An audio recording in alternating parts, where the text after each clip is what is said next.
আসসালামু আলাইকুম গাইজ, আমরা এখন আছি সুনামগঞ্জের বিখ্যাত সেই মিনি সুইজারল্যান্ডে।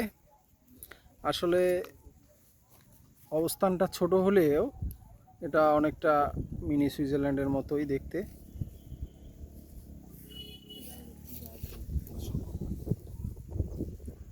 হিমালয় পাহাড়ের নিচে সিলেটে নাকি এটা বলে মিনি সুইজারল্যান্ড। সেই মিনি সুইজারল্যান্ডে এই যে মাঝখানে কাঁটাতাড়ের বেড়া, কাঁটাতাড়ের বেড়ার ওই পাশে হলো ইন্ডিয়া, এই পাশে হলো বাংলাদেশ। এগুলো বাংলাদেশের মধ্যে অবস্থিত, এটাকেই বলে মিনি সুইজারল্যান্ড। এই যে আমার হারুন ভাই এখানে দাঁড়িয়ে আছে, তারপর রুবেল এখানে আছে। আমরা এখন সিলেট সুনামগঞ্জ মিনি সুইজারল্যান্ডে আছি, অবস্থান করতেছি। তবে এই পাহাড়ে ওঠানামা করা খুব কষ্টকর। তো যদি শরীরে শক্তি থাকে তাহলে উঠতে পারবে, উঠতে পারবে না।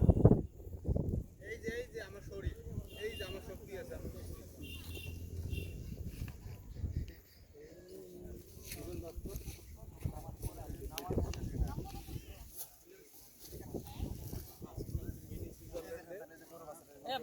সুইজারল্যান্ড গরু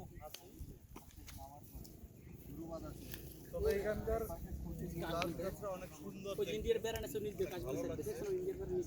ওই যে ইন্দা হাইটা আইতে পারেন, গরু ছাগল ইন্দা, গরু ছাগল ইন্দা হাঁটতে যাইতে পারেন। এটি তো বাংলাদেশ মনে হয় ভাই, ও ওইটা বাংলাদেশ। মিনি সুইজারল্যান্ড যে আপনি বিদ্যুৎ বেশি খরচ, লাইট অফ করেন, বিদ্যুৎ বেশি খরচ।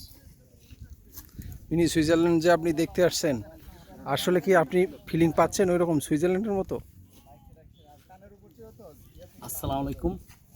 আসলে কোনো কথা বলার ভিতরে একটা ভাব বিনিময় করতে হবে। হয়তো পাহাড়ে উঠতে উঠতে কর্মক্লান্ত, খুব পরিশ্রম, ঘাম ঝরছে, 2-3 গ্লাস শরবত খাইছি, এটা কোনো সমস্যা না। অরিজিনাল যে বাংলাদেশের বুকে যদি সুইজারল্যান্ড খুঁজে পেতে চান, তাহলে আপনার আসতে হবে তাহিরপুরে আসার পরে এই যে নৌভ্রমণে, যে টাঙ্গুর হওয়ার নৌভ্রমণে ঘুরবেন, 2-3 দিনের প্যাকেজ থাকে। যে প্যাকেজে আমরা আসার পরে এই যে সুইজারল্যান্ড যে গ্রামটা দেখতে পাচ্ছেন, ওই তাকান আপনি, ওই যে গরু দেখা যাচ্ছে, জুম করেন, ওই যে গরু দেখছেন, বিভিন্ন খন্ড যে জমি, গরু দেখাইতে সামনে কি গরু নাই? এখন যদি এই গ্রামটা না ভাই, এই গ্রামে গারো থাকে, চাকমা থাকে। এই গ্রামটা খুব সুন্দর, সমতল এবং সবুজ শ্যামল। আসলে কাঠপাত্তর বা টাইজের শহর থেকে একটু বেরিয়ে আইসা বাংলাদেশকে জানতে হয়, বাংলাদেশের পর্যটনটা ঘুরতে হয়। আমরা অনেকে ঘুরি না সময়ের কারণে, সবসময় বিজি থাকি। আর বিজি তো থাকবোই, যেদিন মরে যাব বিজি চলে যাব, কিন্তু সময়কে কালক্ষেপণ না করে সবাই বন্ধু বান্ধব দল নিয়ে, ফ্যামিলি নিয়ে ঘুরতে আসা উচিত। এই দেখেন, আপনাদের এদিকে একটু দেখাতে চাই ভাই, এই সাইডে আসেন, এই সাইডে দেখেন, এই সাইডে কিন্তু সমতল।